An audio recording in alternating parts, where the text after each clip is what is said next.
na po kayo. Ito na naman ang inyong lola. Gagawa ako ngayon ng sandon. May dalawang tela ako dito. Ito'y 4 kilo guys. Ang width nito ay 27 by 26. Dalawa siya. Ito'y cotton.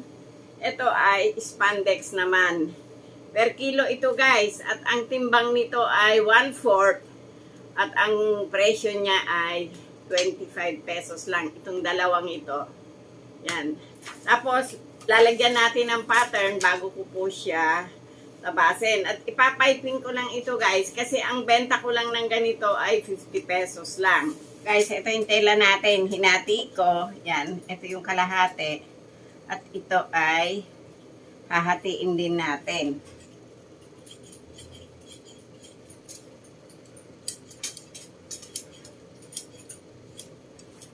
Oh, nahati na guys. Etong kalahati, yan. Kasi hindi natin sila pwedeng sabayin ng tabas. Dahil iba po yung harap natin doon sa likod. O, yan guys. Ayun, nakikita nyo, mas malaki yung isang tela. Kasi ritaso nga po ito.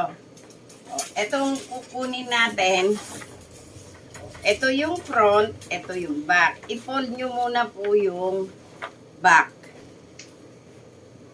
Yan.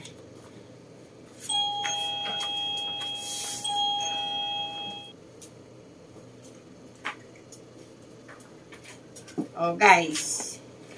Ito yung pattern natin. Yan. Oh. Ito yung harap, ito yung likod. Ngayon, ang uunahin muna natin tabasin ay yung harap. Ipopod nyo muna yung back. O, ito guys. Yan.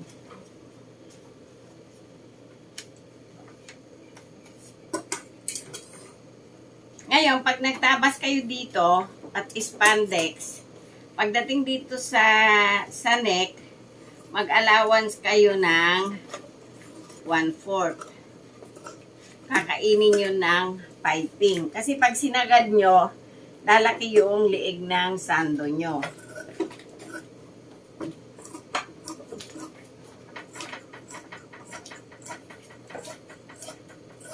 Yan. Ayun, dito mag-allowance na rin kayo kung may natitira pa sa inyong tela. So, yan guys. Tapos dito, okay lang po dito na mahaba. Huwag lang pong mapaiksi. O, 1 inch yung natira, kaya nilagay na natin sa allowance. O, to guys. Nakuha na natin yung front. O guys, dito na tayo sa back. Hindi nyo na kailangan i-fold ito. Kasi naman, yung back natin, mas mababaw ang neck niya kaysa doon sa front. Yan.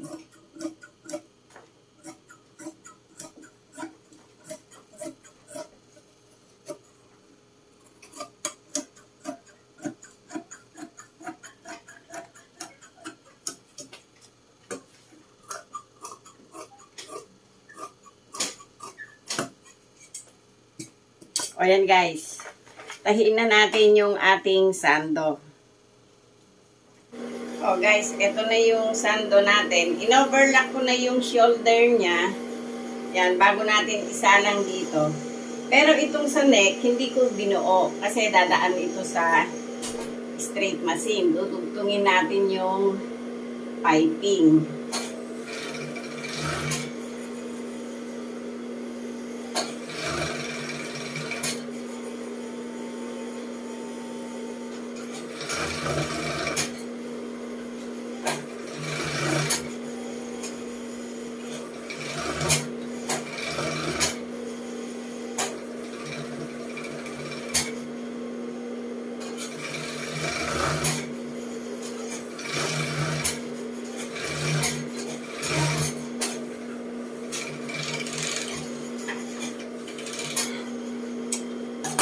O, yan guys.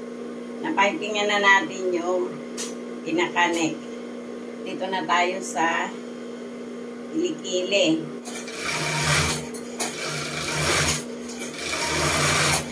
Kung wala naman po kayong piping machine, pwede nyo na po siyang hindi lagyan. Yung pong isa, i-straight machine ko para makita nyo kung paano gawin ng walang piping machine.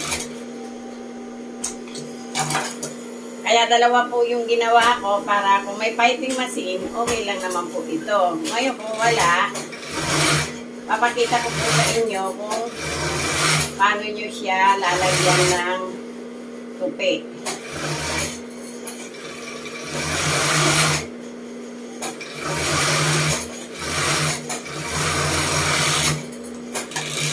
O yan guys, tapos na tayo dito sa may piping. Ayan. O guys, eto na yung walang piping. Inedging ko na rin siya kanina. Yan. Pero dito tayo gagawa, kaya papasadahan ko siya sa straight. O, dito muna po tayo sa neck.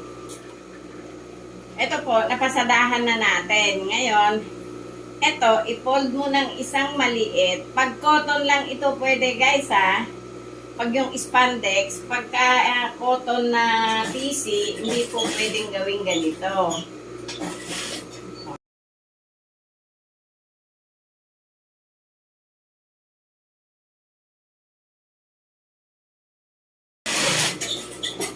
Pagdating dito,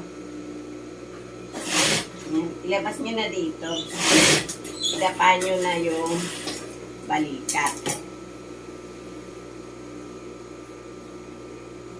Oh, ito yung sando natin guys. Oh, yan.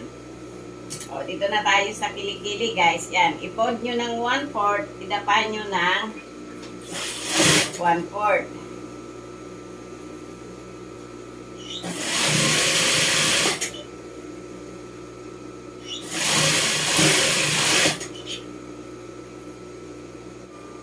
Tapos guys, pag nagtupi kayo, titingnan nyo kung pantay yung strap nyo. Baka yung isa malaki.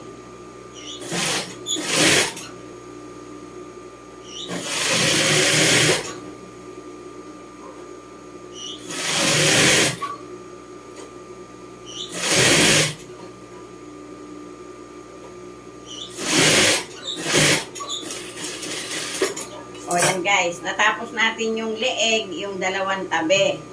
Ngayon, kung wala kayong aging, ganito lang po yun. Ang tawag po dito ay Valenciana. Yan. Right side to right side. Pagdikitin nyo,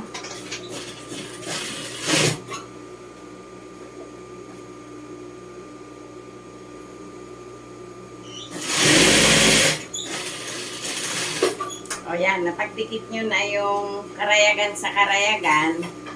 Gupitan nyo guys. Ilapit nyo yung gupit nyo doon sa takbo nung sinulid nyo kanina. O, ito, nabaliktad na natin. Kapain nyo yung tahi nyo. Kasi pagka po cotton at hindi nyo ginanito, mapapalaki po yung kain ng inyong karayom. Yan, habang tumatakbo kayo, yan, ipa-flat nyo po yung tahi.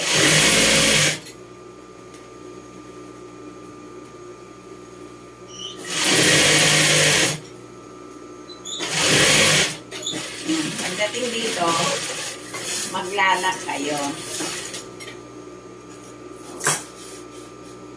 Ayan na siya guys. Ayan o, malinis. Oh guys, nabalensiana natin yung dalawang tabi. Okay na siya. Yan. Babalik na rin na natin. Oh, eto na siya guys. Tapos, sa pagtutupi naman ng laylayan, idapaan nyo na po siya ng 1 inch. Yung allowance natin kanina, Yun po ang gamitin yung tupi.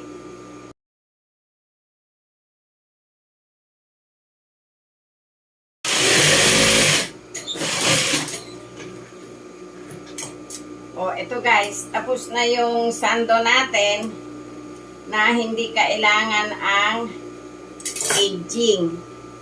O, ito siya guys. O guys, ito naman yung idinaan natin sa aging at saka sa piping machine. Ito yung shoulder kanina na pinagdugtungan natin.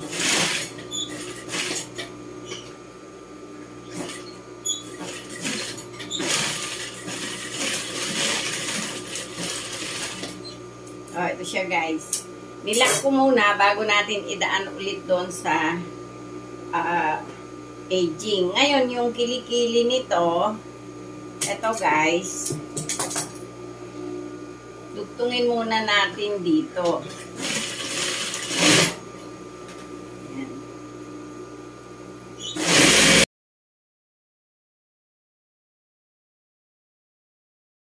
Oh guys, na-aging ko na yung dalawang side. Ito na, tutupian na natin.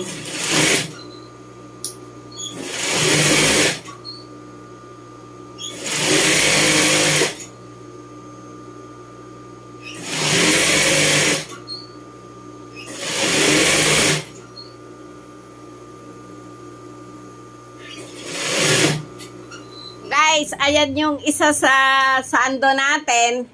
Yan, pinasuot ko kay boss para makita natin yung fit.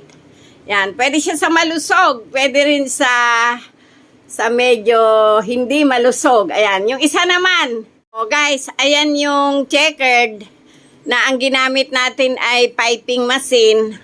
O yan, spandex yan guys. Malambot yung tela. Sakto lang yung neck natin at eksakto din lang yung ibaba ng ating kilikili. O yan, sana nagkaroon kayo ng ideya sa ginawa ko ngayon.